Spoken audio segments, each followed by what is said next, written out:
Okay. I promise when I'm in public, I cast with pants on. Promise. Gold Squadron, begin takeoff procedure. Gold Squadron.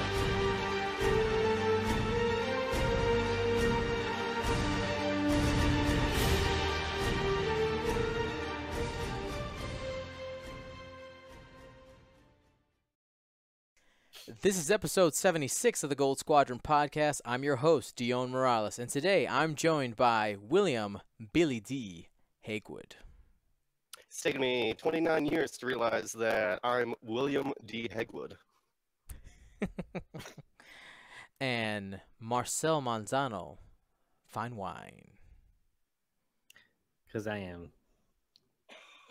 Well, I was going to say I'm aging like fine wine, but I'm aging more like a combination of cheese. You know, you still get a little wrinkly, but it's a little better. It becomes more valuable. Yeah. And A little more stinky. but people like it more. I don't get the whole cheese fascination, man. I can't stand fancy cheese. But anyway, this is not a cheese podcast. I don't know. They probably eat cheese and Well, your Star Chicago Wars. slipped there for a bit. It did. Ooh. But Chicago. The bad cast. You're Chicago. Alrighty, guys. Well, let's talk about some upcoming events and live streams we have coming on. Our next big event that we're streaming is the Gold Squadron Classic. If you're not going to be there, you're going to be square. I'm telling you, we're going to have a great time. It's for a great cause. We're raising money for a local Boy Scout troop as a fundraiser in order to get them some camping gear. And we got some more details about the Gold Squadron Classic, because my job for the Gold Squadron Classic is I'm going to be streaming. I'm helping out with X-Wing, and my job was to get a couple of the prizes. But other than that, like I'm just here to put it out there for X-Wing, and registration's open. It's happening September 22nd. You've heard me say it a bunch of times. If you've been listening, if not, this is the first time. Go register now. GoldSquadronPodcast.com. There's going to be a cash bar. And there's going to be food that can be delivered to your table and drinks that can be delivered to your table. And we actually just today got our menu. And I know this might seem kind of strange. Like, why are you going to read us a menu? I just think it's important because people want to say, like, I am hungry and like to game and I like food. So, like, how do I get food at this place? So, Let's talk about what people really want to know. Let's talk about the drink. Will, read us our drink specials for the Gold Squadron Classic here. Draft beer. We'll find out which beers, but beers on tap for $2. Domestic bottled beer for $3. Domestic imported bottled beer for $3.50, and mixed drinks for $4. Good Lord. Which is in Chicago about 1/3 of the normal price. That's right. That's what I was saying. I've paid up to 20 for a friggin' Long Island. Yep. Well, good Lord, Jesus. you need to have the classic like every week. Good Lord. And the way that so we're getting helped out by the Boy Scout troop and the Moose Lodge that is letting us host it there, and that's how we were able to negotiate these prices. And even in those prices, there's still room there where we're going to be making money for the Boy Scout troop, which is awesome. Real quick, Dion, remember to edit this out in post. I'm going to forget. I know I will. Will, you're getting a little like that robot-y sound, the beep boops. I don't know if you can close a couple tabs of your internet things that are open, if there's anything else open. Oh, you know why it's beep booping? Why? Because I'm using my internet browser to sign up for the Gold Squadron Classic. Ah, that's what it is. Yeah, close it. Yeah, don't do it. I'll do it later, I guess. There you go. I'll stop doing that. Cool. Oh, watch out with bumping on the alcohol. Got it. Got to practice safe alcohol awareness.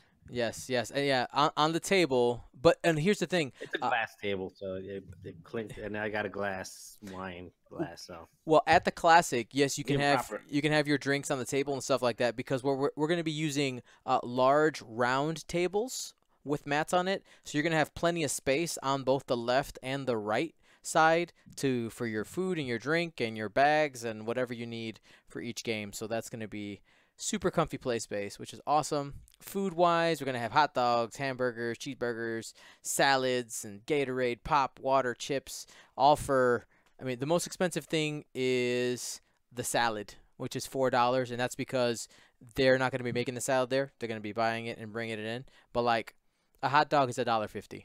Like, come on, you go to a ball game, they charge you like $7, and in that $1.50, we're still making money for the scouts. Yeah, we're gonna have some cold pop, some soda. Some would say, some soda pop. Others would say. But anyway, super excited about that.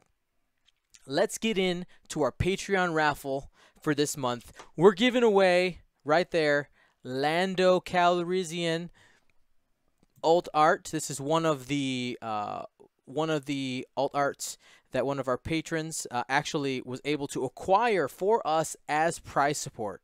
So I was like, you know what? Let's go ahead and give this away. Patron raffle. Marcel, give me a drum roll. And the winner is Brandon Field from Arkansas. Right? No, AKA that's Alaska. It's Alaska. From Alaska. Sorry, not Arkansas. Sorry, my history teacher would be so upset at me. Yeah, so Brandon out of Alaska, we're gonna send this up to you in the frozen north, and you can be rocking that. So congratulations, Brandon. Thank you so much for your support. You're awesome, dude. So thank you so much. We'll get that sent out this week. So let's go ahead and talk about what we're going to be talking about today, and that is it's a Q&A session, essentially. I put out the request to our patrons and on our Facebook page, and we got a huge response. And what I've decided to do is today we're going to focus on patron questions, and as patrons, they're the ones that really, drive the content, so I wanted to make sure that we get their questions answered, and anybody else will answer your question too in a text form or maybe in a future video, something. We're gonna get an answer because there's tons of fantastic questions, and essentially there's 3 different types of questions that we're gonna be having here. We're gonna have opinion-based questions where people are asking like, what do you think about the current situation of X or Y or Z, comparing lists, things like that. Raffle, we did that already. Forgot that I had one a slide for that. Fail. And then there's like future opinion. It's like, what do you think will happen? And then we have what I like to call fact-finding questions. Things like, does this interaction work? And things of that sort. So I did my best to try to get like research-based answers to them in the short amount of time that we had to prepare, but still had tons of fun doing this. Let's get into our first question here. Okay, so it would not be a Q&A session if we didn't get this question. Okay, did you ever hear of the tragedy of Darth Plagueis the Wise? And the answer is, yeah, of course. Who hasn't? Right? I heard he could bring others back to death, but he couldn't save himself. That's right. Like, why? It's not a tale the Jedi would tell you, but still a pretty good one. All right, real question starting now. Okay, so let's go ahead and read that first question, Marcel. So the one for Ronnie heard it? No, from Dennis Daniels. Dennis Daniels. Okay, then I am looking at the wrong. You should be looking at Dion. All right, I am looking at you, Dion. Oh, it's right on the screen. Yeah. Look at that. It's like magic. I'm sorry, Dion. It's just you're getting too high tech for me, It's like you're evolving at a supersonic pace over here. All right. I saw the preview pic of maneuver templates. You designed one of the most awesome designs I've seen. True that. Any chance patrons can get our hands on a set? No. Heck no. I mean, what do you think you are? No. So let's roll it back. So actually I Wait. had the picture in here. So kind of sort of maybe. So I'm sorry. I thought I had the picture loaded up in my I'm just going to go ahead and do this on the fly so that people can see it if you haven't seen it yet. Nope. Okay. This is going to be really entertaining to listen to in the future because I'll probably forget to edit this part out as I look for. Don't edit anything. Don't Unedited. ever. Just let it roll. Just let it roll. Yeah. Why didn't it show? I have it. Let me try one thing here. Does that work? Nope. Oh, there it is. Got it. Okay, so look at those beautiful templates. Look at that. That's the design I made. They are of a Y-wing, Gold Squadron Y-wing. I guess it doesn't necessarily have to be a Gold Squadron Y-wing, but it's a Y-wing. And there may or may not be designs coming for other ships as well. Took me a long time to really hone this in, and was a ton of fun to make. These specifically, the ones that say Gold Squadron Classic, will only be available at the Gold Squadron Classic, as well as the color scheme that's going to go with that, which is a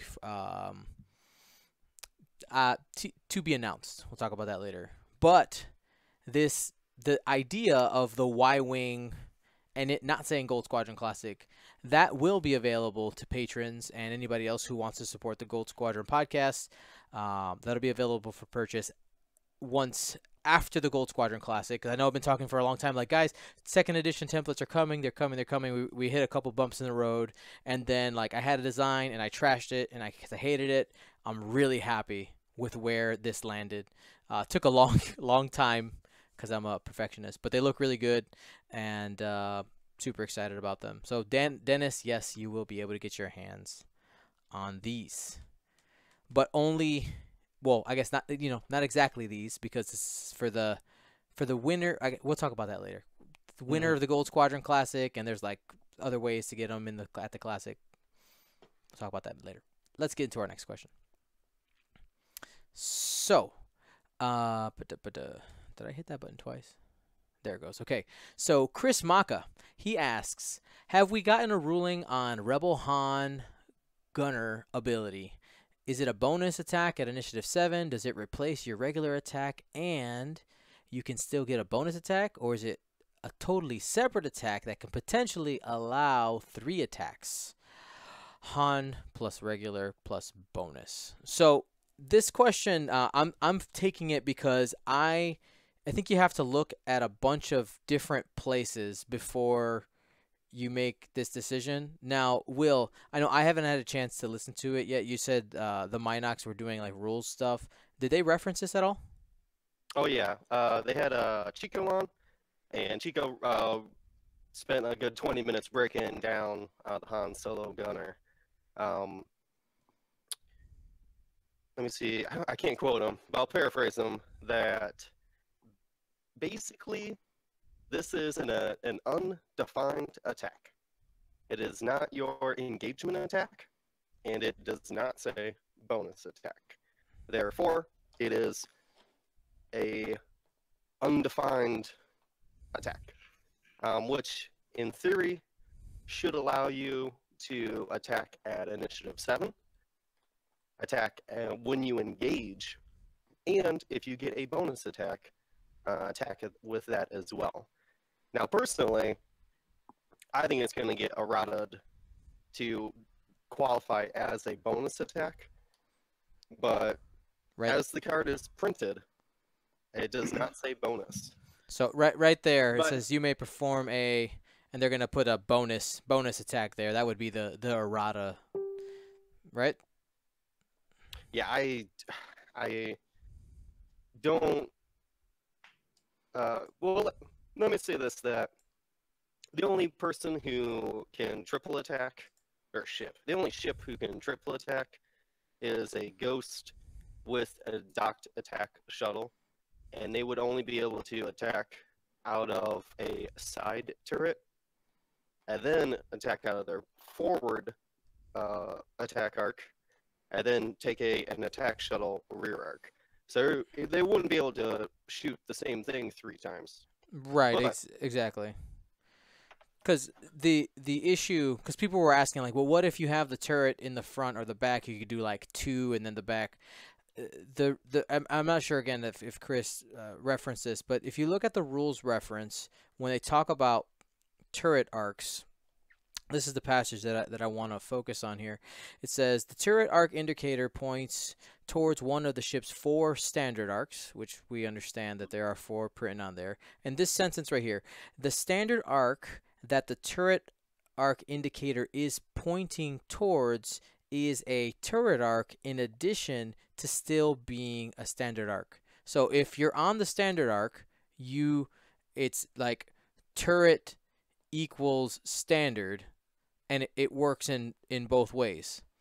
So the reason this matters is we know that right here, this part of Han Solo Gunner Crew, where it says you cannot attack from that turret round, that turret arc again this round. If you were to attack out the back and you have your turret arc in the back, you are doing the same because the turret arc equals the standard arc and the standard arc equals the turret arc. So that's why you can't overlap them in the same one and shoot twice out the same one with this card. That was a lot of words. Does that make sense? Yeah, it makes total sense. Okay. Cool. Awesome. Awesome. Okay. Alrighty. So, Marcel, next question, please. This comes from Jan Uller and Justin Brown. Do you get stressed if someone drops a rigged cargo chute on you? No, is the answer. And the reason is right here. That second paragraph. Specifically, oops. While a ship executes a maneuver. Yep. That's it right there. So they've qualified that, you have to actually, moving through is the trigger, essentially. So it's placed and then you move. At least that's my understanding. Any other thoughts on that, guys? Yeah, your obstacles cutout there is just the overview. It does break down what happens for each one when a ship. I want to say, I'm trying to think of. There's 2 different parts. It says if you execute a maneuver and if you just move, which is like barrel rolls or tractor beams or whatever.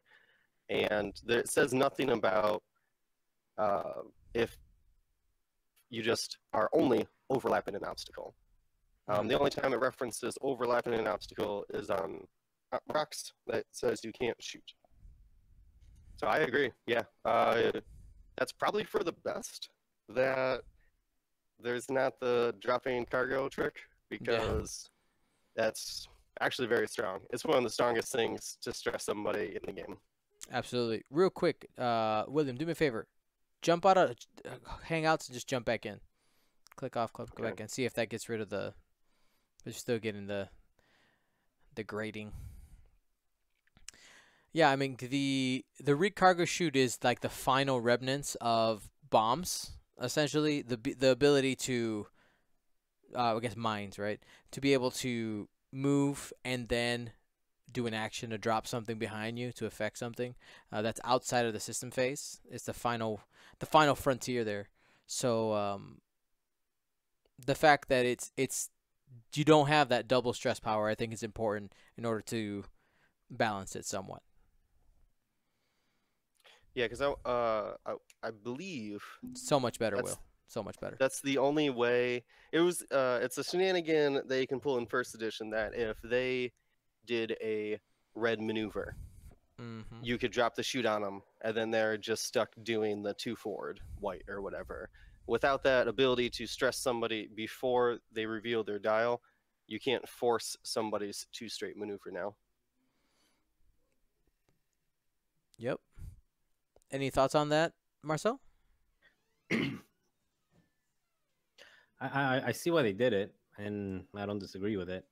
Questioning the list I was bringing to the classic, I'll still bring it, and it includes cargo chute. But yeah, I think it goes along with what they're doing. The ability to like severely impact somebody's maneuver or somebody's, that whole thing of punishing high levels or high initiative, I guess, pilots with low initiative pilots being able to move first to not block but to basically do something that creates damages is it's something that was very frustrating before, when you had, especially when they came out with I forgot his name. It was it that wasn't Burling. Was it Burling? The 3K wings? No, that Uh, was that was Aaron. No, not Aaron Bonner. no. I think Guy I from think it Scum and was. Villainy. It's the guy from the Galaxy Note. Oh, it wasn't that? No. The Galaxy Note 7. It Yeah. was Sable Griffin. Oh, Sable. Sable. Yeah, there you go. It was Sable. My bad. But anyway, when that came out and everybody else was flying at that time, there was a lot of aces flying around. It was just, initiative didn't matter. Well, that old version of initiative didn't matter. Not, like who moves first didn't matter, because you were pilot skill 1 or pilot skill 2 and just causing havoc on the aces. So I agree with it. And it still has that control factor, but you're just not. It's not debilitating to the point where you're not gonna, you're gonna be stuck for 2 or 3 rounds. Mm-hmm.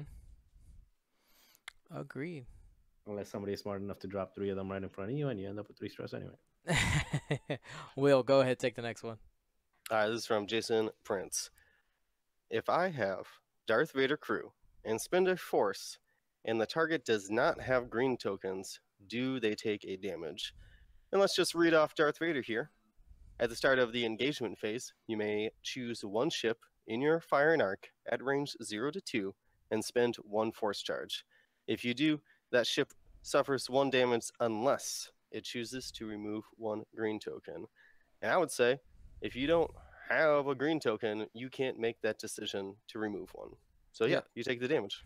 Yep. I think that would be the whole point of Darth Vader, is finding people who aren't focused and just force choking them. Yeah, it's the word, that one word, unless, solves the answer there for Jason. And I understand the question, right? Because the way it's worded kind of reminds you of the Tyranny Cold a Pickle, where people were in, and there was that whole thing where like 0's a number, and all that. So I don't think 0 is a number in 2nd edition anymore. no, it's not. Well, and Well, it is a number. It's just not. It's not a number that you can choose. It's just a number to define like range. Exactly. Like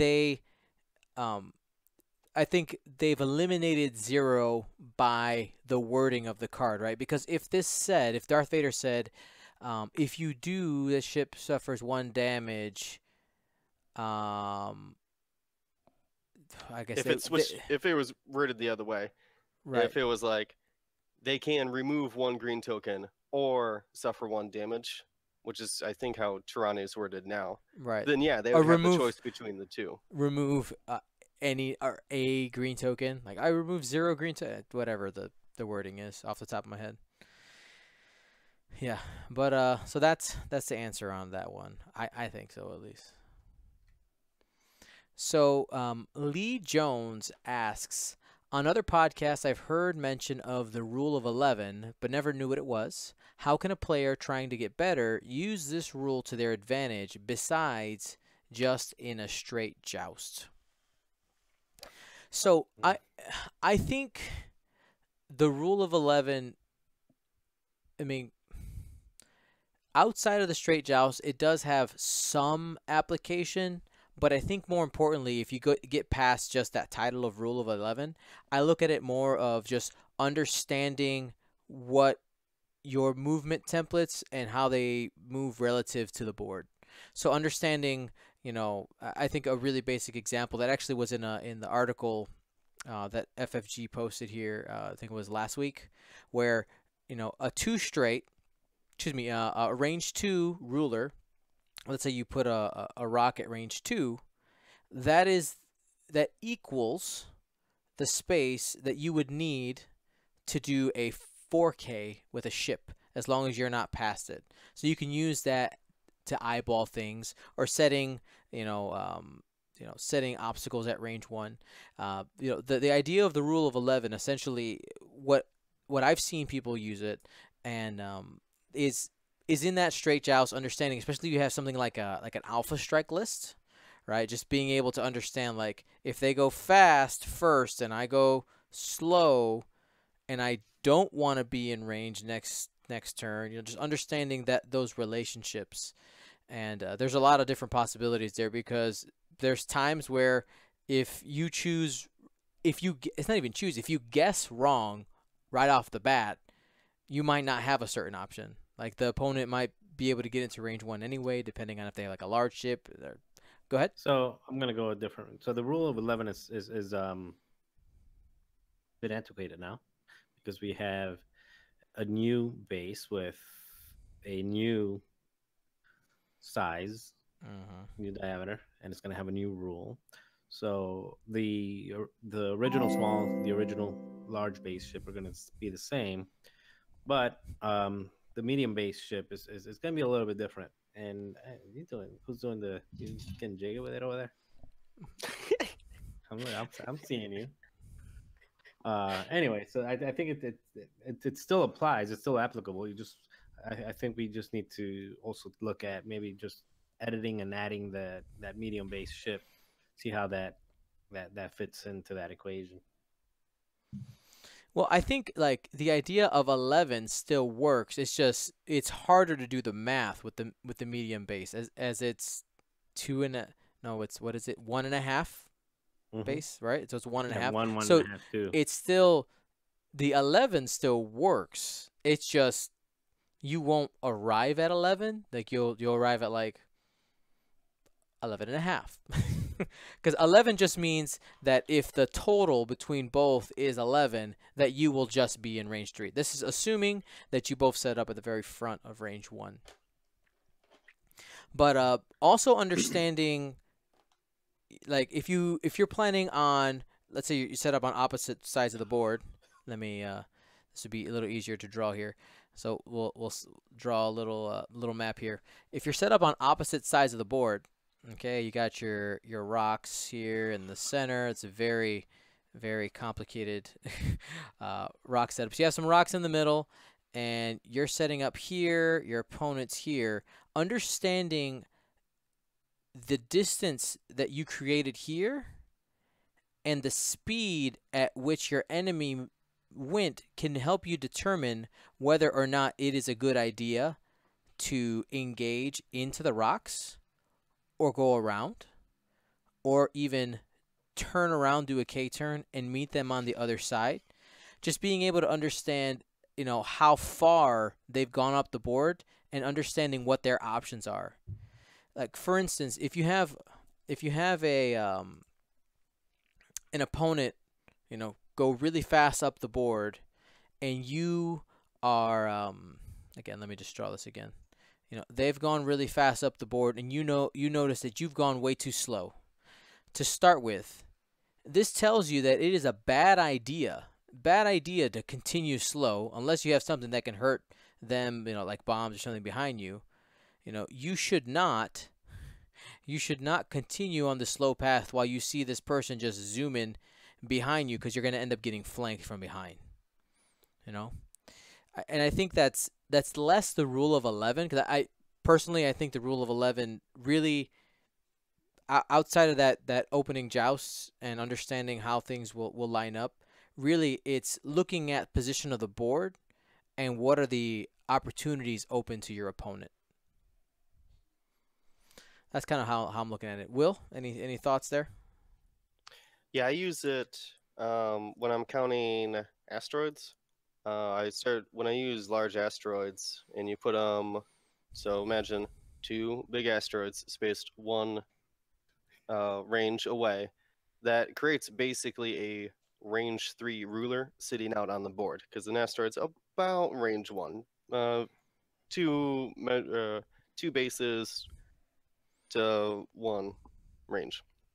But you can use that then to count off the range and space on the board and be able to calculate then, okay, so we're not at 7 ranges, which is what the rule of 11 calculates in 7 ranges. You can calculate, all right, so now we're only 5 ranges away. What speed do I need to take to either have all of my ships in the combat or to keep all of my ships out? So you don't end up with your front guy kind of hanging out to dry. Yeah, absolutely. Great point there, Will. Great point there, Will. And I think this is a really good question that Lee gave us.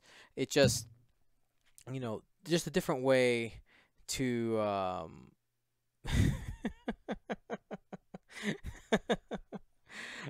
different way to just look at the game and take this idea of rule of 11 and transfer it to other parts of the game. All right, so next question. Go ahead and take it, Marcel. From Jason Prince, Fire Spray Marauder title is that reroll 1 attack die only for the rear arc. If I have Fearlessness, does it affect the rear arc as well? And Fearlessness is change 1 die to a hit. To a hit. And the answer is we're looking at Fearlessness right here. While you perform a Go back. Yep. Sorry. While you perform a primary front attack, if the attack range is 1 and you are in the defender's front arc, you may change one of your results to a hit result. So the answer is no. You cannot. Yeah. The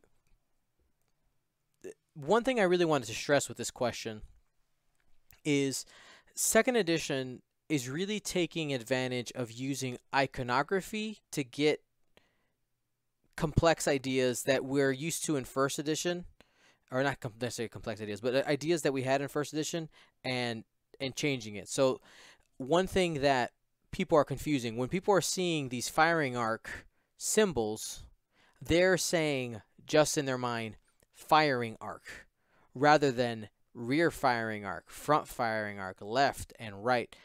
The position of that matters. So on any card, when they specifically show a picture and say, for instance, on the Marauder title, it says, while you perform a primary rear arc attack, that only applies, this ability now only applies to that rear attack.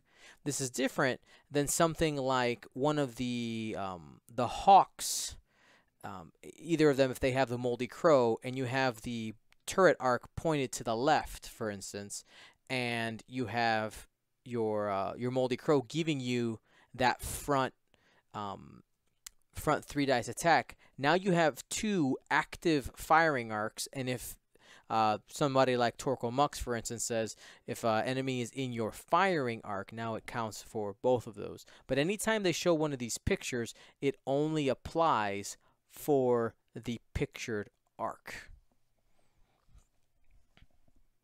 I think we covered that one. You think we got that one, boys? Mm-hmm. Yep. Alrighty. Will. This is from Gustavo. Mm-hmm. I bought enough of one ship in 1st edition to fill a 100-point list. Hence the reason I now have 7 Zs, 4 Phantoms, 4 Wookiee gunships, 4 TIE aggressors, etc., etc. Do you think that this approach to building your squads will be no or impractical in 2nd edition? And I personally am going to say no, because unless you're getting an extreme amount of efficiency, and possibly only TIE fighters could do that. The list that you're going to need to bring should have some sort of diversity to handle different styles of opponents. If you're bringing all rock list, great against scissors, bad against paper list. So you need to be able to have a strategy for your counter. And if you bring only one kind of ship, it minimizes your strategy. Marcel?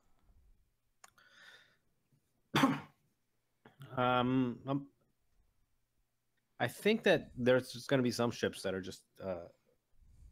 just good for whatever. Take the Z-95s or TIE fighters.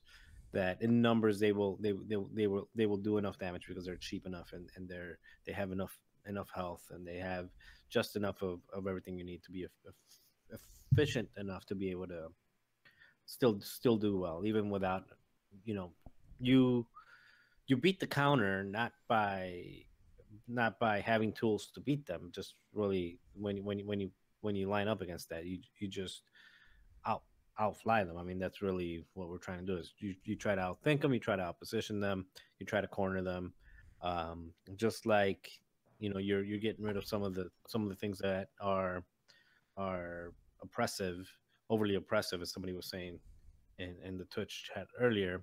You're also getting rid of some of the things that are overly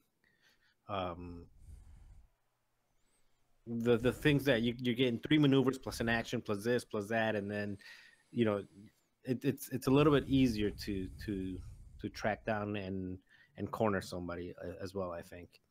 So I think you can still, the majority of ships, not the majority, some of the ships you're still going to be able to put in numbers and not really worry about getting it too diverse. Some ships are just costed in a certain way that maybe you could have before, but now they got a little not weaker but they're just not as effective anymore. They're not as efficient as maybe they could have been. Yeah, so one of the ideas here with spamming a generic that the idea there usually is by having all of these ships be similar or equal, there's not necessarily a good target to start with, not an obvious target. I know when you have a lot of lists with mixed arms, you can usually identify like, hey, I need to kill that one first, depending on what they have going on. So I think that the strategy there can still work, but in second edition, I think one thing we need to figure out is each ship is going to, base chassis has a certain amount of efficiency in it. We have yet to we don't really know yet. We don't have enough data to understand, which ships are the most improved overall when it comes to play. Now we can do the math, and you do your points and you compare it to first edition points, but we really don't know how they all stack up when it comes to play. Whether or not this buying strategy works of getting as many as you can in second edition, I think for myself, a lot of times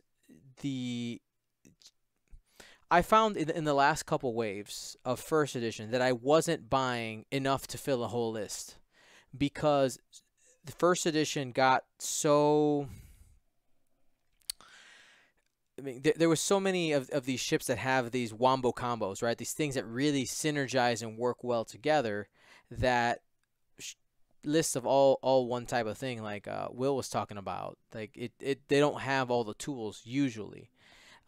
But we've seen in first edition where there were some great one chassis lists.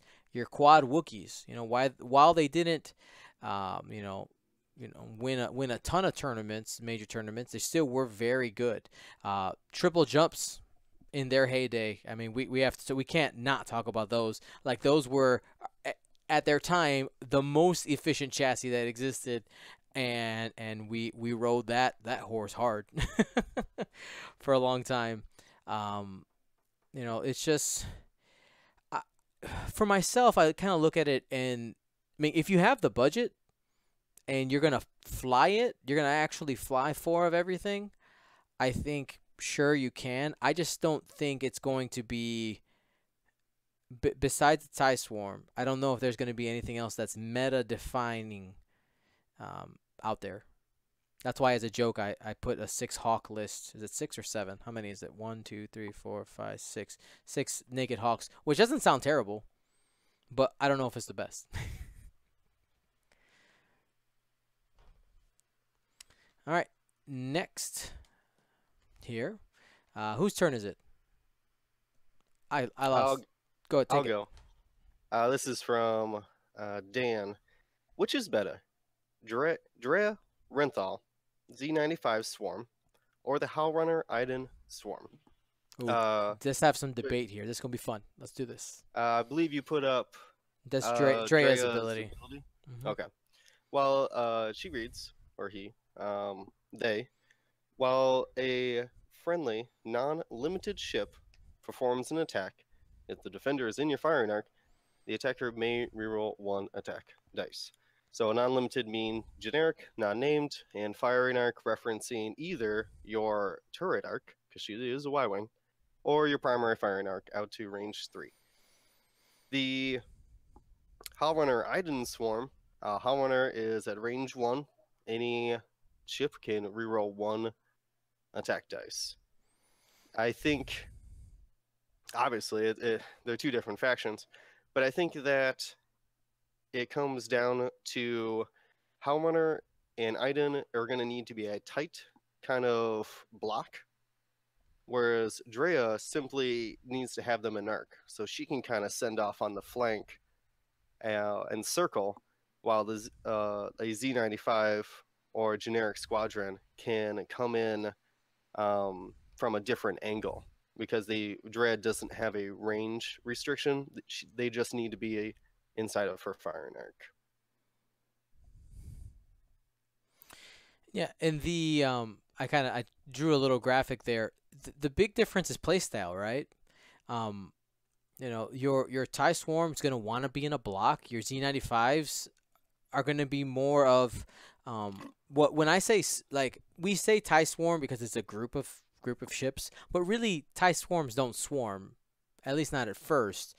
A swarm, I kind of think of like the people talk about setting a net, right? You're creating this kill box of sorts around a target, and as long as you have, you know, your Drea that has an arc pointing there, all of your other ships now are going to have an offensive modifier there. But I think the thing that really takes it to the next level is Iden.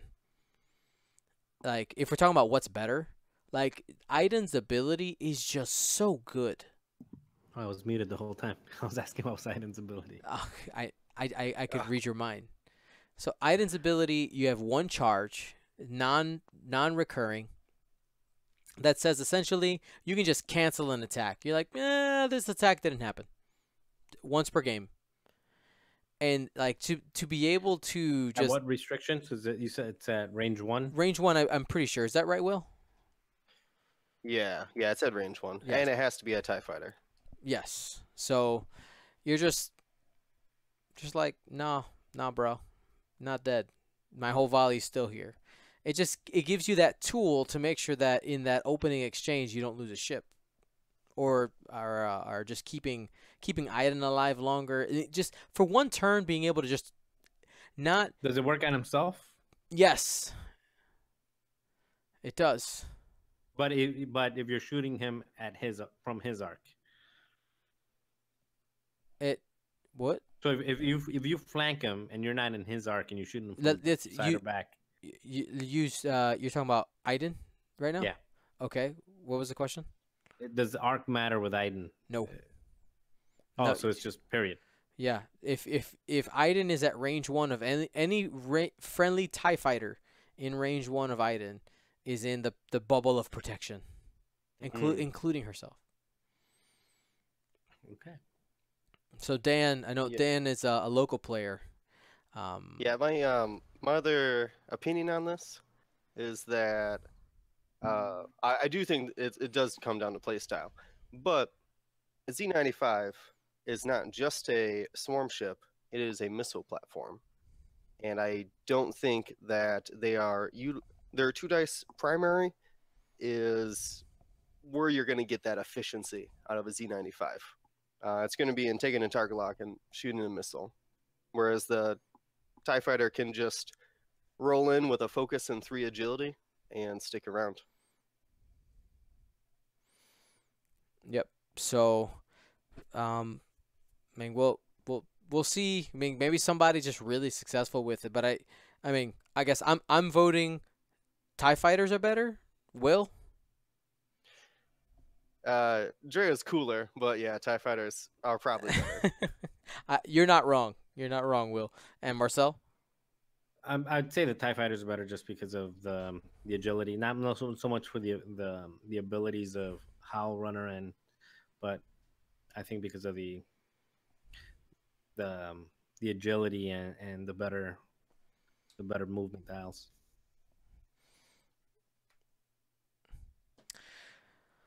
Alrighty here. So Dale Cromwell asks, do you feel adding hull/shield upgrade to make ships an odd number for half points will become a thing now? So the idea here being, if you added, if your ship has a even number of hull and shield, you could add one and essentially be able to take one extra damage before you go down to half. I mean, initially this doesn't seem like a terrible idea in practice. I think it's dependent on how expensive your ship is.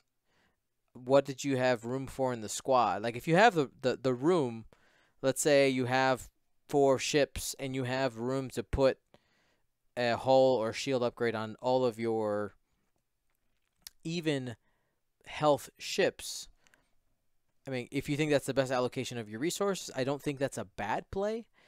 But overall, I mean, I think ships are going to be getting to half very often, more often than you think. I mean, what are you guys thinking? I think it's I don't like it. I wouldn't do it. I mean, I would do it because the ship. I think I'm gonna try to keep it alive. I'm not. I personally, my play style and the way, just in general, I'm never gonna look at half points. Maybe I can keep it half points. Maybe during the match, if one of them is really taking a beating and you look at the state of the game and see where the points are at, and you're gonna disengage on one to run away. That's that happens. That's part of the game. But while I am building a list, the last thing I want to be thinking about is half points. Like, am I going to try to win on points at half points?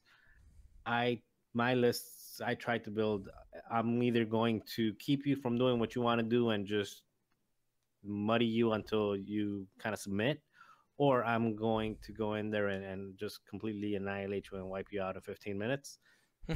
Points is really never it's never really going to be like a thing for me. So it maybe play style wise, people that played those point fortresses might get something out of that, but for me it's not even a consideration. If I'm putting a shield up, it's because I think I'm going to stay alive and I'm going to kill you. I brought the shield to murder you, not to save me. That's exactly, but I mean it's true. It depends on your playstyle. Yeah, Will, what are your thoughts on this, man? Yeah, I'm gonna agree with both your points there. That if you are points fortressing, if you'd rather have a 6 health Vader, so that that would only be 3 damage still. How about a 7 health Luke? If you would prefer that they need to do 4 damage to Luke instead of 3, getting that extra, well, he can regenerate as well. So maybe that is the specific case, that if you are points fortressing and you have enough defensive modifiers to keep that ship alive, then yes. But I also agree with you, Marcel. The hull upgrade on a 1 agility ship costs 3 points. So if your choices are like, do I take a 4-point bid, or do I get a hull upgrade or shield upgrade? I think if you don't need the bid, yeah, buy it up. 3 points for a hull upgrade on a 1 agility ship. Yeah, but I'm doing that just to stay alive, not to. I'm not thinking about That's half points, and I that's guess that's where the question is: is it, are you doing it because you're thinking of points and what gets you to half, or are you thinking of, well, I've got 4 points to spare, and what do I know will guarantee me some kind of use? Well, a hull will guarantee you some kind of use. I guess that's where my point is. I will use hull and shield upgrades.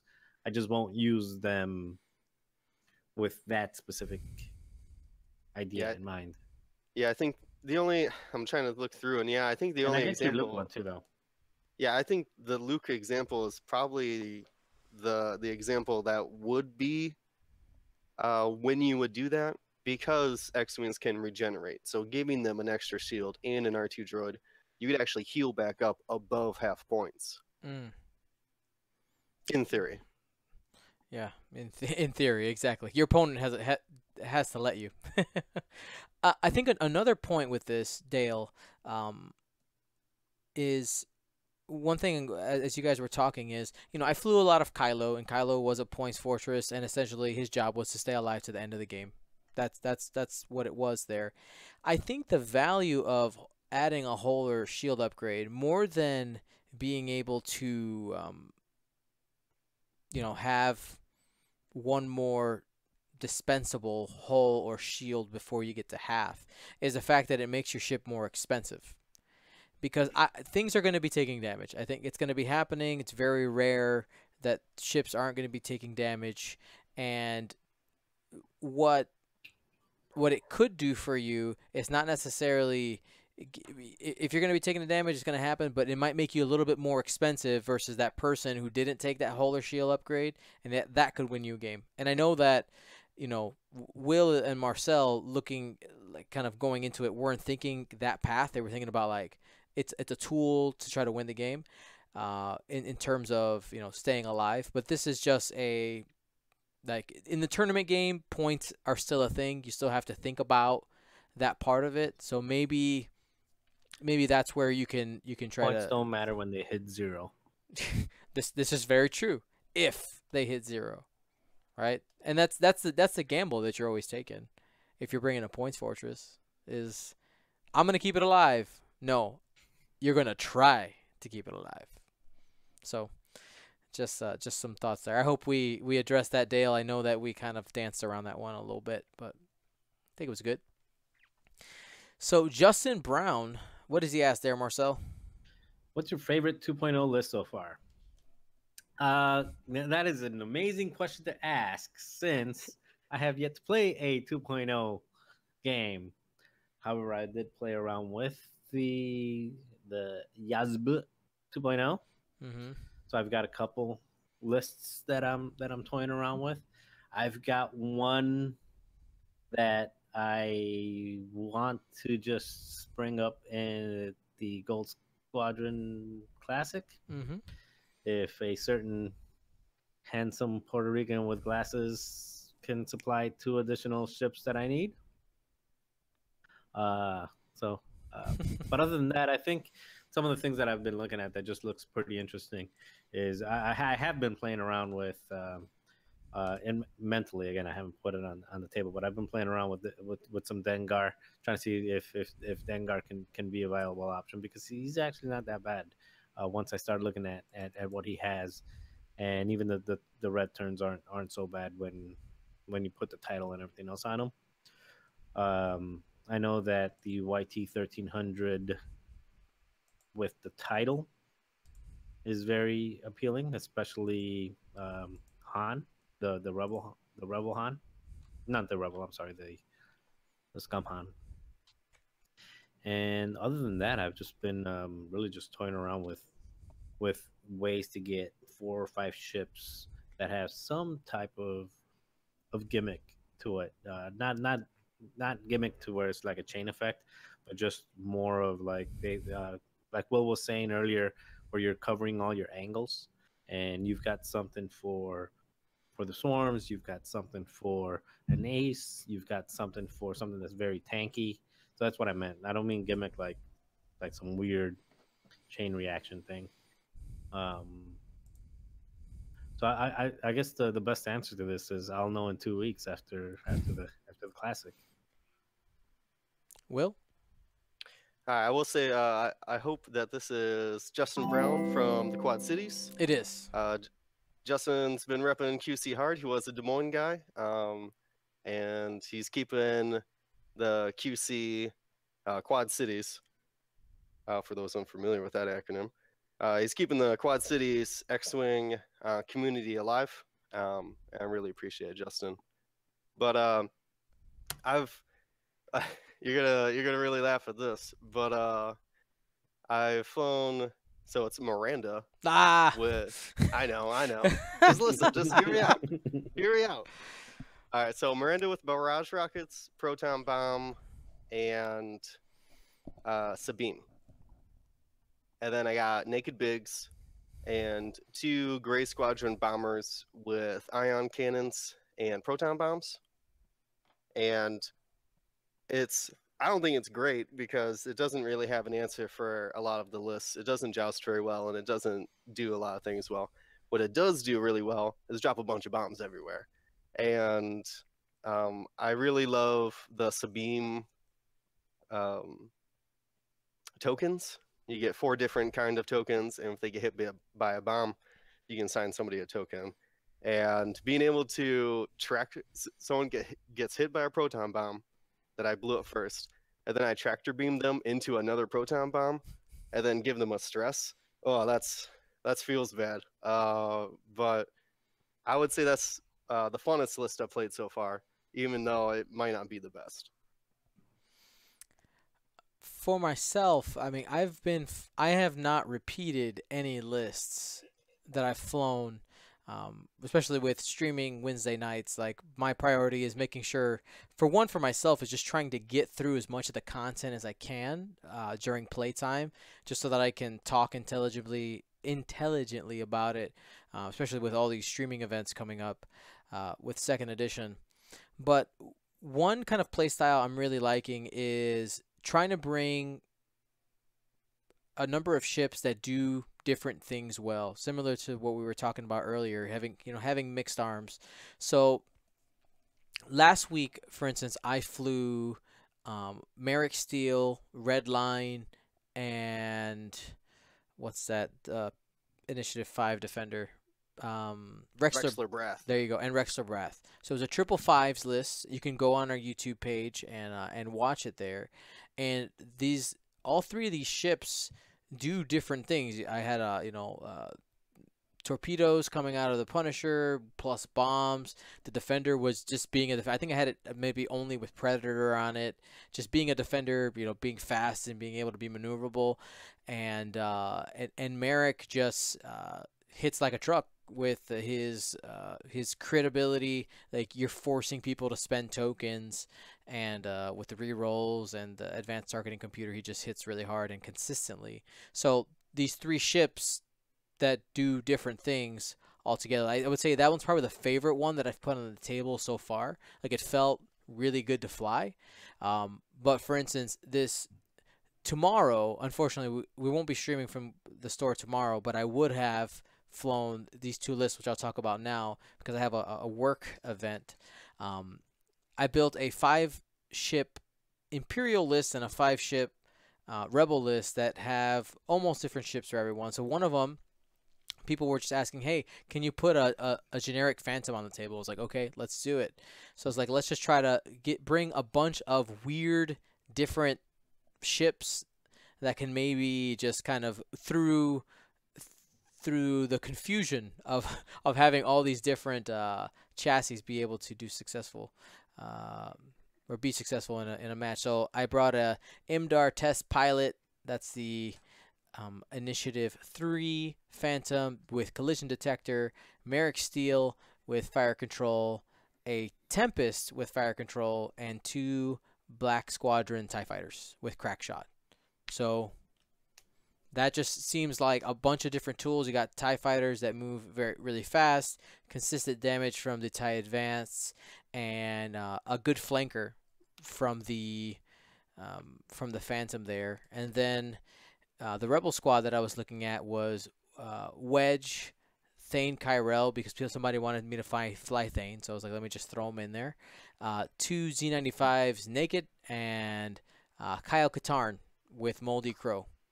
So Kyle's just letting me, making sure that one of those ships shoots before it dies in the engagement. Wedge is being Wedge. He's really good. Reducing agility is excellent because of the reduced defensive modifiers.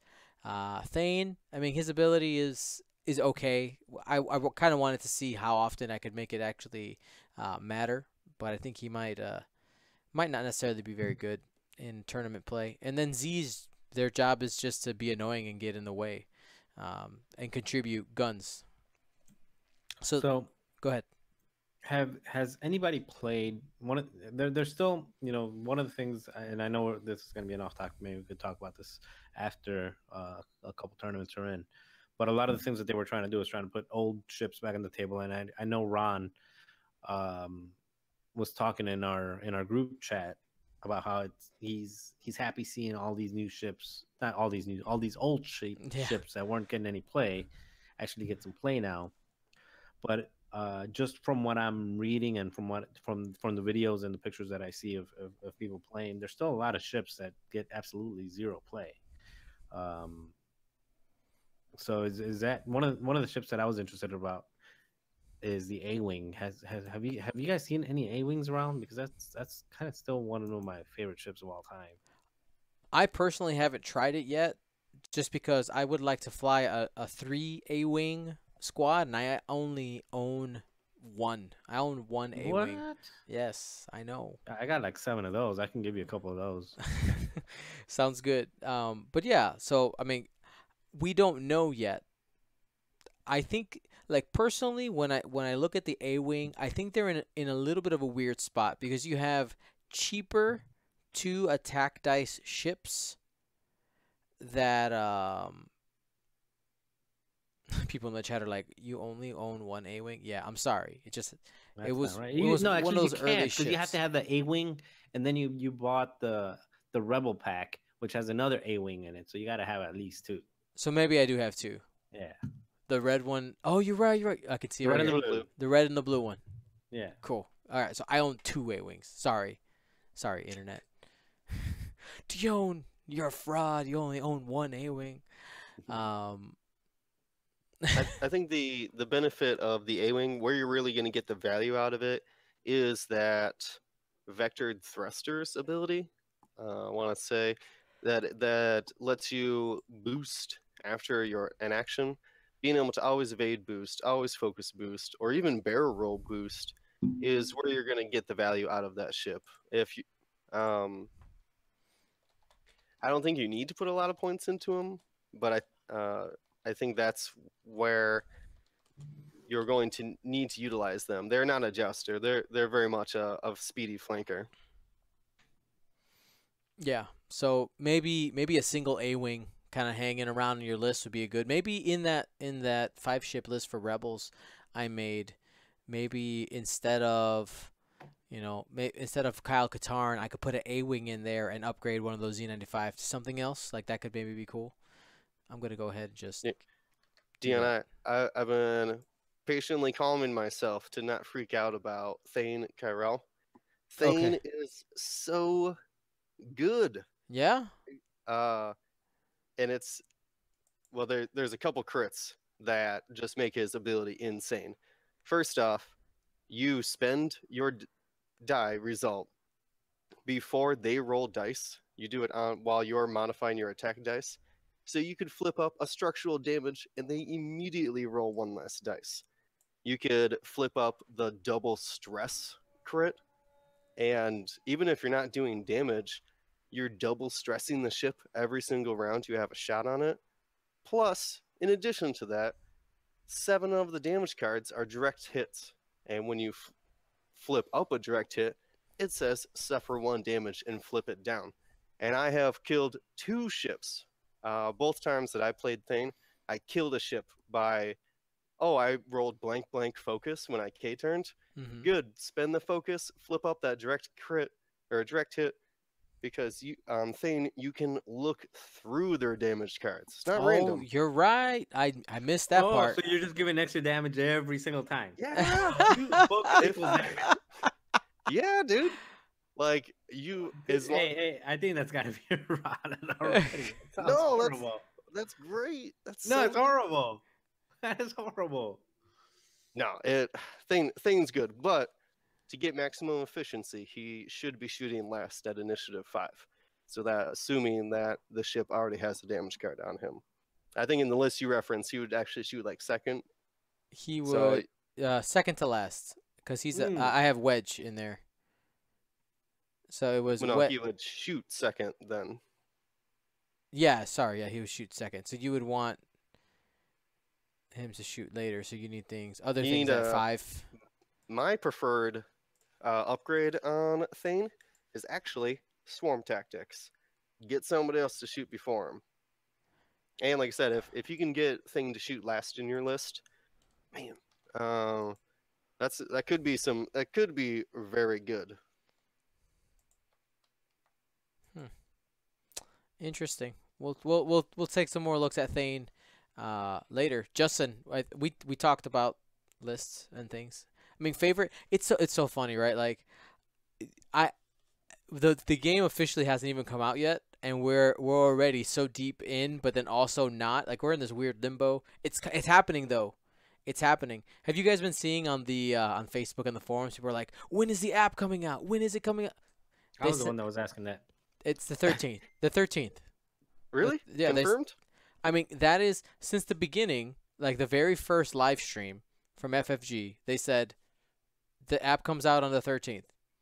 Oh, from the Worlds panel? Yeah. The Worlds thing? No, not the Worlds panel. The live stream that they put out, that very first one when they cracked open the first conversion kits.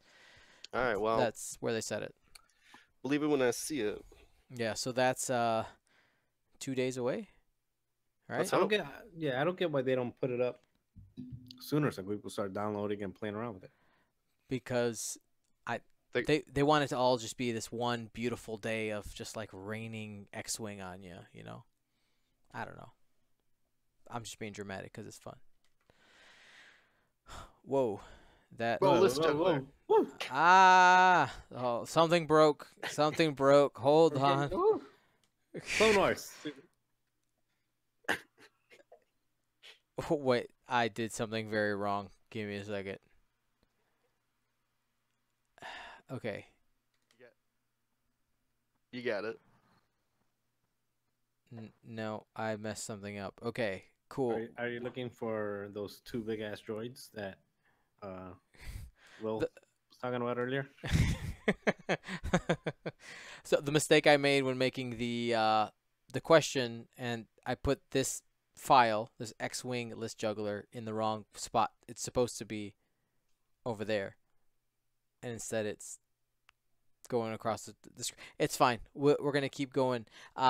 J.D. Nielsen asks, what is going to be the best way for remote players to predict the meta without a tool like List Juggler to prepare for big events?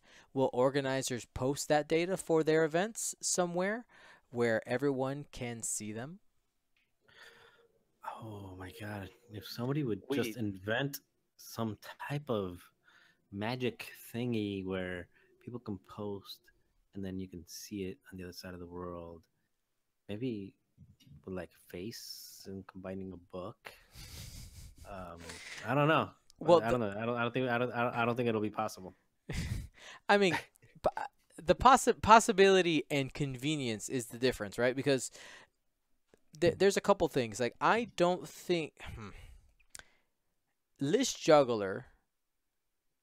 If you were running Tome for these major events, right? If you're running Tome, that's FFG's tournament software.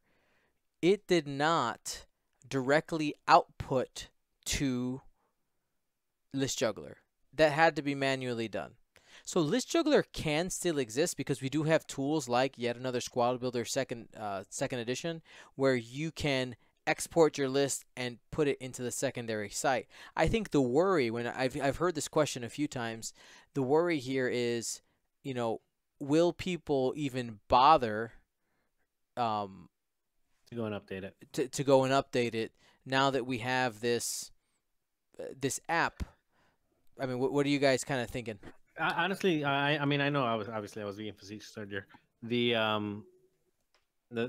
it- there are so many smart X-wing players, smart and more than just X-wing, and somebody out there will figure out a way to hack it.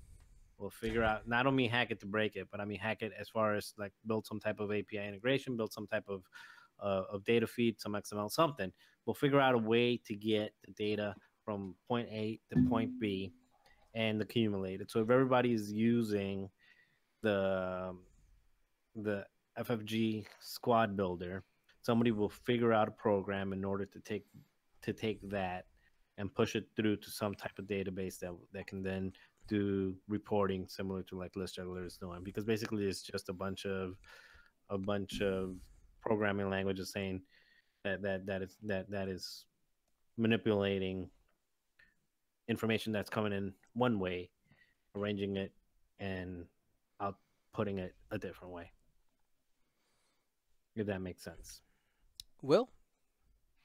Yeah, I have my fingers crossed that the app will support tournaments, that you could create a tournament that people can sign in through the app, and it would record tournaments, and you could look up previous tournaments and see the results.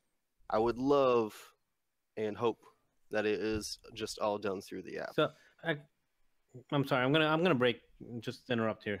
Not I have not kept up with all of the interviews that have happened so far with FFG, with Frank and Alex and crew. The first question I would have asked them is, what the heck is happening with thrust corrector? Is that gonna make it 2.0 sometime?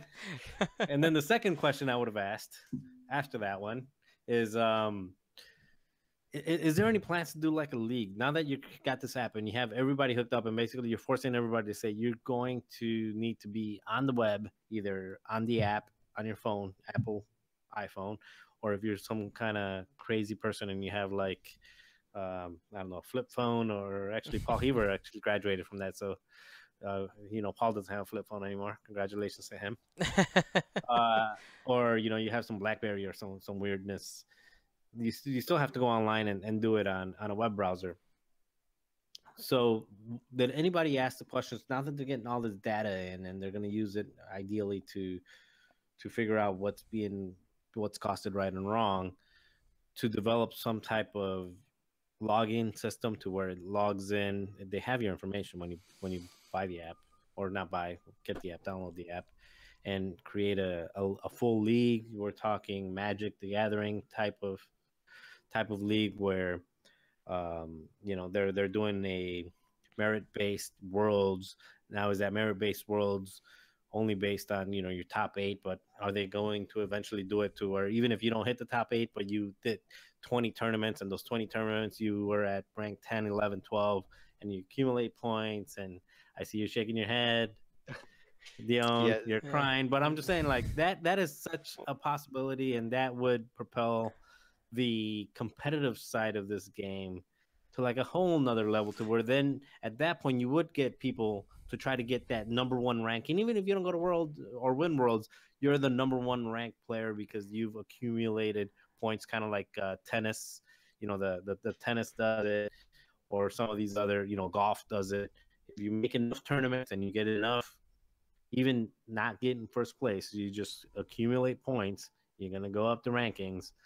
And that even opens up to professional playing, and like some of the video games does. And all right, So I'll stop there. yeah, I'm getting myself hyped up because I see so many other games that I have zero interest in doing this, and the game that I do have interest in, I think it's just missing an opportunity, especially when the going is hot like it is right now. the initial information that we have, that answer is no. That at least on initial release, that is not something that's going to be part of the app. And another thing that is also not part of the app right away is going to be, at least my understanding when I was asking questions, was list submission into a tournament is still not electronic. The initial purpose of that squad builder is just to build the squad. So like when we run these hyperspace trials and they have these specific building formats that you have to follow, basically what you're doing is you're turning on a filter on your squad builder and saying, all right, so winter hyperspace trial builder mode, click, and it now will not allow you to equip the things or use the things in your squad that are part of the list. But my understanding is that you're still going to have your squad sheet, write it down, and turn it in like that. And I totally agree with you, Marcel. I think that they do have the opportunity to really take this to the next level, but I think they're starting with their toe in the water. But once we all have this app, that is when they could definitely start ramping it up. And like you said, they already are going to have access to our our personal information. I know some people get a little weird about that stuff, but I mean something as simple as a username and being able to connect to a person is really easy with these devices. And I would love to see it. What are your thoughts, Well, Will? Yeah, I know that I believe, I don't know, but I believe that the app itself does have a specific login. So even on the website, you would log in under like Cool Biggs and Miranda, uh, and you could then like save your list, and they could kind of take information from that of like, okay, who's saving these kind of lists and things like that. What they can do with that information, who knows? But they have the groundwork, and there's no reason for them not to evolve the app in some sort of way. Mm-hmm. I totally agree. I mean, they evolved the dice app. Why not this? They evolved They the did? dice app to what? Yeah, What? it's they updated it's a whole new like interface. The way you use the dice is brand new. Really? Really? Yeah, so update your dice apps, guys, in order to make them legal. Don't forget. All right, so let's talk about our next question here. So, Ronnie asks, these are some like future speculation, and they both have to do with the Clone Wars here. Ronnie Herget asks, when do you expect the Clone Wars ships to drop, and which ships would you like to see? When? I mean, they're gonna do First Order Resistance first, right? Like they said that very clearly at Adepticon.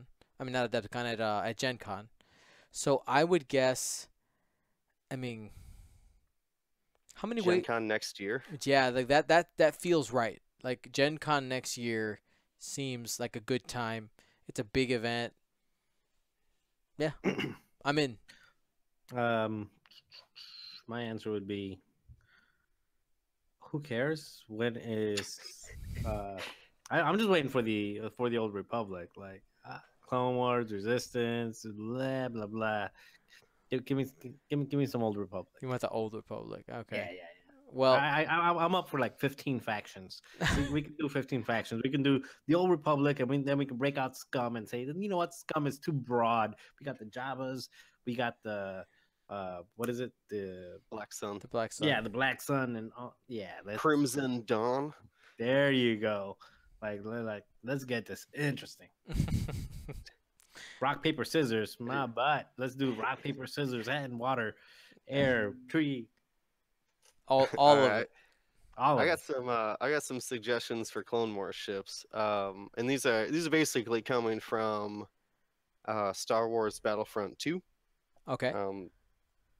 And I would assume that it would be your Jedi Starfighter as your like light attack ship, and then you have an Ark as your heavy attack ship, and then a either V-wing, which kind of looks like a narrow TIE fighter, as your like medium fighter, or the Clone Wars Y-wing as like your utility toolbox. I think that would be my expected wave one at least. But there's a bunch of crazy ships for the Republic. There's like these ones that they look like an early B-wing. They have like 3 different folding wings. They're also a V. They're like a V attack ship. You could do like it's like a G1A or no, not G1A. There's the V-wing. Yeah, that's definitely gonna be in it. That's such a cool looking ship. Cool looking ship. It has an astromech, and that's one thing actually. I don't want to jump the gun here. One segment we are going to be doing in the future is with these unreleased ships. We're going to speculate as to what we think they might have in them and stuff. But yeah, it's a super cool looking ship. I mean, if I could jump in here, like the Separatists, I'm actually excited to fly them. You see a lot of really cool ship designs for them, even outside of the droids. There's gonna be Vulture droids, and they have there's different variants of Vulture droids. I don't know if they'll go into that. You got all of them. You got the Tri-Fighter. But you have like Count Dooku's Starfighter, and there's a couple. I forget the one where I remember the scene. I remember watching. I think it's in Attack of the Clones. Jar Jar Binks? No, where the ship like has this like opening fan thing, and solar sail. Yeah, I remember looking at that, going like, that's beautiful. Like it's just so pretty. That's Dooku's ship. Yeah, like has a little solar sail. I can see like a large base ship or something like that. Like that looks awesome. So many cool design possibilities. And our next question essentially touches on the same idea here. It's Jesse Gersh asking, with the Clone Wars coming out in the near future, how do you think Force will impact second edition, specifically aces such as Anakin Skywalker, as the Republic has a lot of Force users?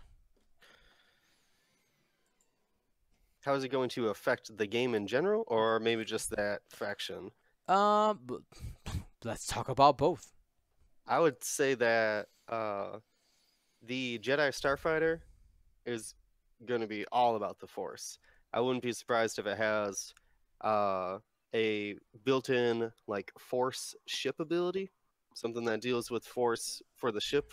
Mm-hmm. And I think that ship is going to live or die by the Force power of the pilot. Yeah, probably it'll be things like spend 1 Force to do X, but you only have that limited pool. Excuse me. You only have that limited pool of Force to use in the game, so you're gonna have to. It's gonna be resource management essentially with that, and I think it's gonna be super cool, and they're gonna be costly. Of course, like we see, Vader and Asajj and Luke, like there is a premium on that Force, so you're not going to be able to fly. Most likely, you won't be able to fly like 6 Initiative 6 Jedi starfighters. Like I don't think they're gonna allow that to be a thing. I mean, that's just kind of some speculation, especially that we know that a lot of these Jedi were really skilled pilots, some more than others, but like they're gonna be good. I can't see the full username. It's like Refuse Resistance or something. Mm-hmm. But brought up a very good point that the current Maul crew references dark side upgrades. Now we don't have any light side or dark side upgrades, and I think you're going to see them kind of dip their toes into it with Rey and Kylo in Wave 2. You might see a light and force. You'd have to imagine Kylo has like a kind of specific dark side force upgrade that makes him very cool. And I think that that's really going to divide the force users of whether you're good or bad or light or dark, and really give some depth to just, instead of like, oh, I have a force, so here's a focus result, being Yeah. able to do more interesting things besides just modifying your dice. Yeah. I mean, it's there's tons of possibilities with that force slot. And here's the thing, right? Like, people are asking like, hey, there's nowhere on these on the upgrade bars that have any indication whether it's light or dark side force. Like, it's just this force icon. Because of the app and the way that's built, they can just retroactively assign the like dark side force upgrade icon to a ship, or the light side force upgrade icon. Marcel, you getting arrested, man? No, that's me. I'm sorry. Okay. Yeah, that's not me for a change. I was thinking like it's usually me, but this time like It'd be those flying Coruscant space caps coming in. That's right. you had me thinking like, wait, this is usually me, and I don't hear anything. Like, what, this is weird. Yeah. Anyway, I think the flexibility of the app is going to retroactively add this dark and light side force. That's my speculation. I think that it's going to be a new slot. Do you, out of the existing force upgrades, do you think that is there one that would be light or dark side that might get retrofitted in?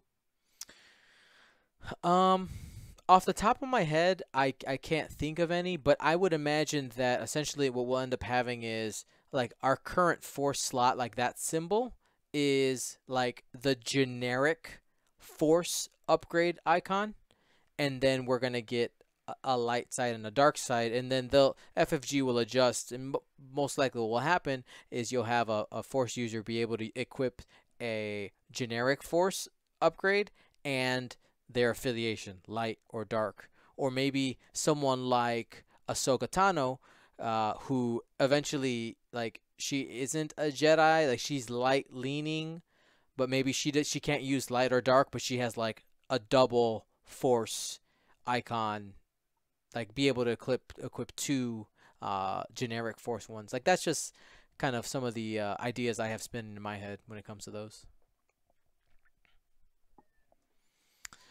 Any other thoughts on that, gentlemen? Nope.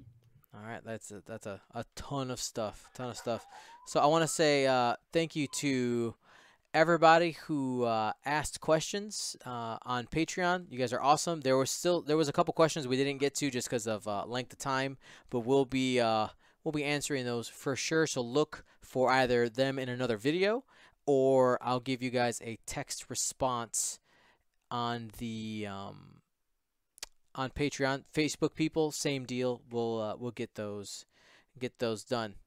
But let's go ahead and close some things out, go through our closing procedures here. And I want to remind you guys that some upcoming events that we're going to be casting, we're going to be in November. We're going to be doing the Minoc Open, so registration, all that, go to Squadronpodcast.com.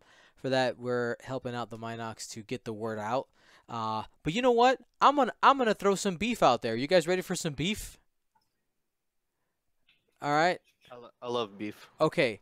How many weeks have I been piping the Minoc Open now? How many weeks has it been? Since you were announced as the person to cast it, Right. or stream it, I mean. How many times has the Minocs 0.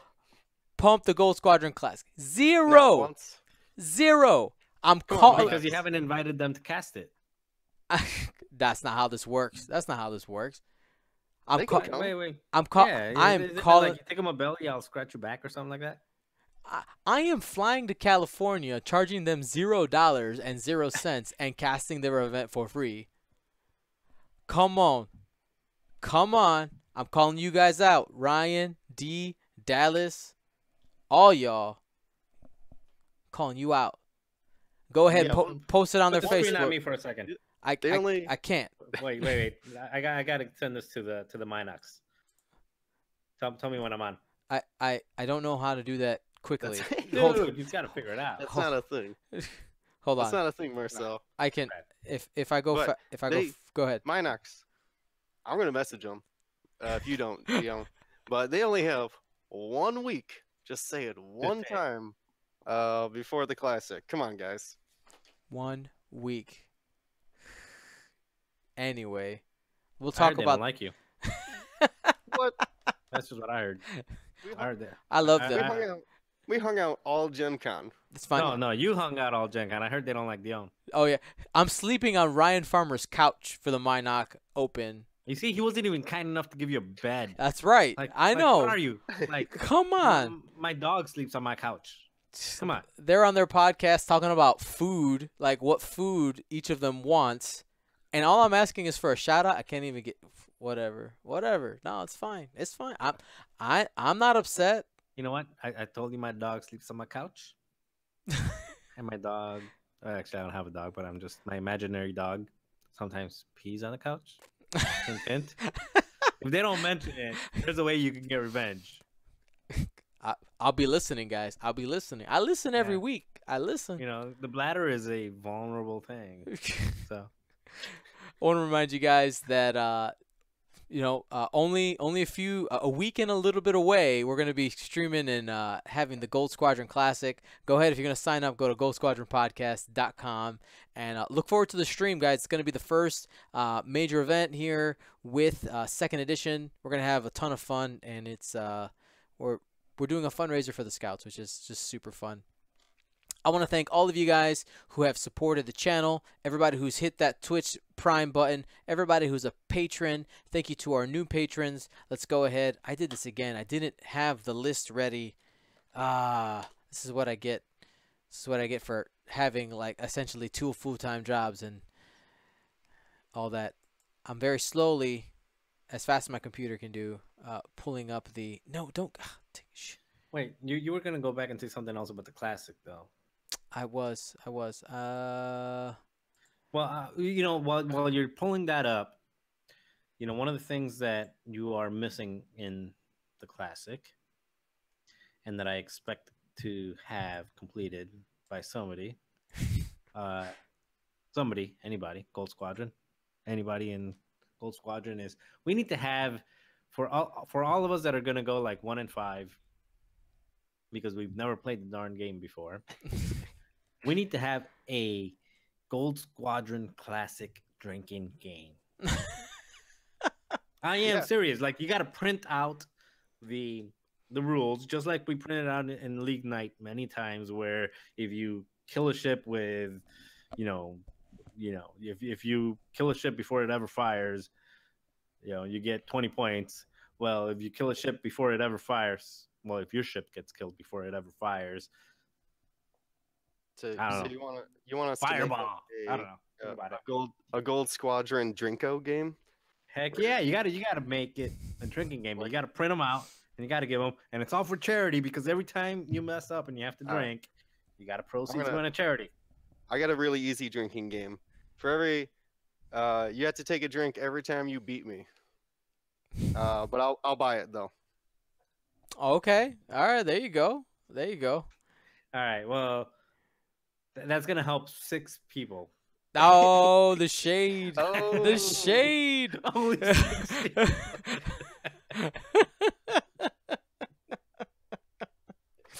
It's fantastic. That's fantastic. All right, so I'm gonna go ahead and pull up our list of new patrons here. I want to say thank you to Stuart Stockholm, Keith Mild, Samuel Malhando. I said Stuart already, and there you go. They just repeated there.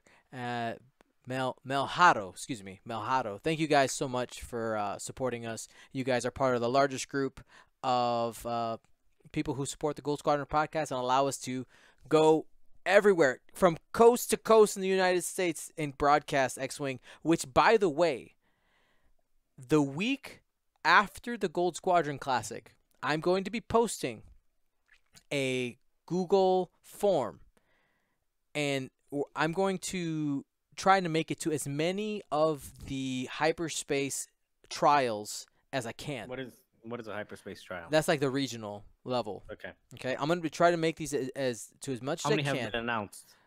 Zero of them have been announced, but it's forthcoming.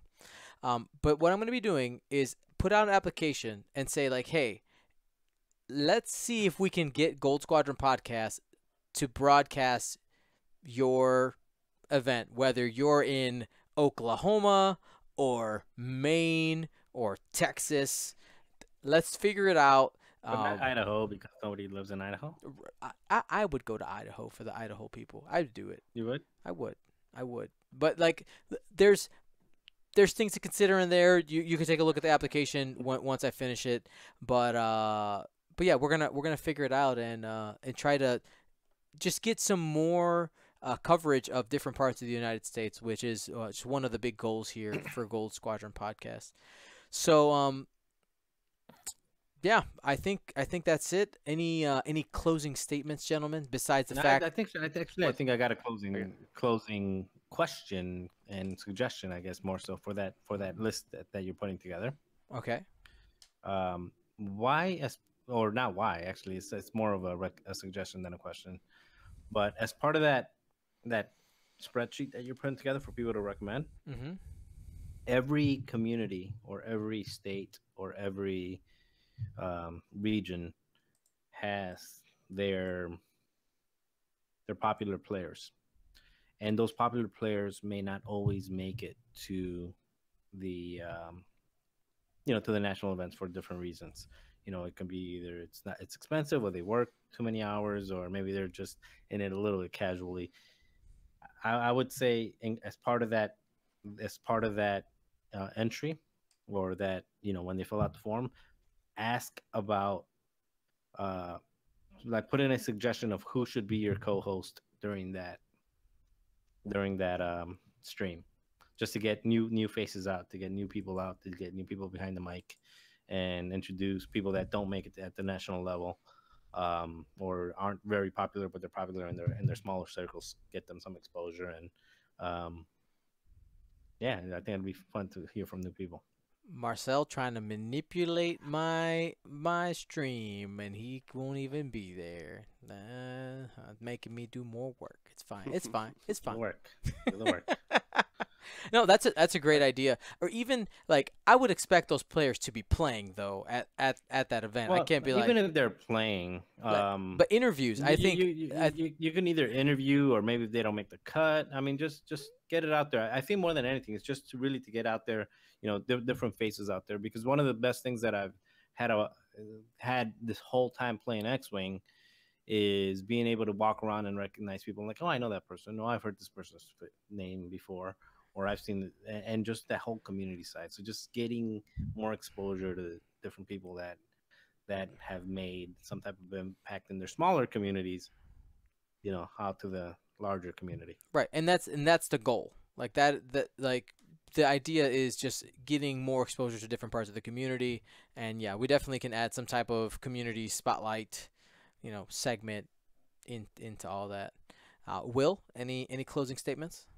Yeah, I do have a pressing question for you guys. Ooh. Billy D. Williams or Donald Glover? Who's the better Lando? Or who's your preferred Lando?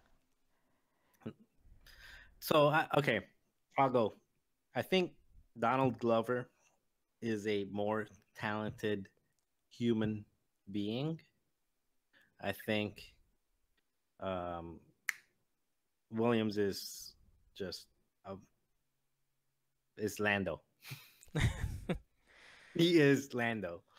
So but I think I just got a number of respect for Glover. I mean, that man can do anything. Stand-up comedy, act, rap. Actually, I've also heard him kind of like just freestyle and kind of sing a little bit. The man can do it. But the only thing he cannot do is change his DNA and metamorph himself into the original Lando, which is what your question is around.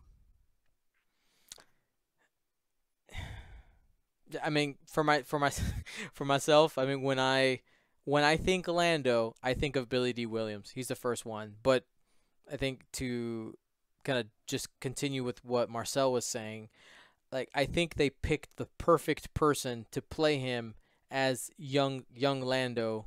I think they the best person to pull that off for sure. And if like I would be okay with them taking and having Donald Glover like as he were to age, him being Lando in other stories, like I would be okay with that. And I when I see Donald Glover in that costume, in this costume right here, that our friend earlier in the cast will be getting, I forgot his name, Brandon will be getting. When I see this guy or this guy, I got the Black Series toy here too. Like he's Lando too, but I mean you can't replace Billy D. You can't. What about you? I as much as I love new Lando, the Glover Lando, and I think he emulated it as best as he could. Every time I think of Lando, yeah, I still think of that. It's that funny smile Billy D does right after he jokes with Han. I forget what he says, like "you old scoundrel," and he gives him that like that classic Lando smile. Yeah, it's definitely Billy D for me. I'm pretty excited that he got announced as reprising his role in Episode 9. Yeah. What? Yeah, they confirmed it. Spoilers. Oh, so he's not dead. No, Nope. he's gotta come back and be Finn's dad or something. Because okay, stop spoiling. My brain is alright. It's not a spoiler. I'm just making a comment about how Star Wars used to be racist. Oh, you mean like the only two black people around have to be related? Yeah, exactly. All right. So where is the Mexican and the Puerto Rican star pilots? That's right, man. Where we at? Where we at? Anyway, so for William and Marcel, my name is Dion Morales. Gold Squadron, out. Also, Minox, beef. Love you guys, but beef. Bye.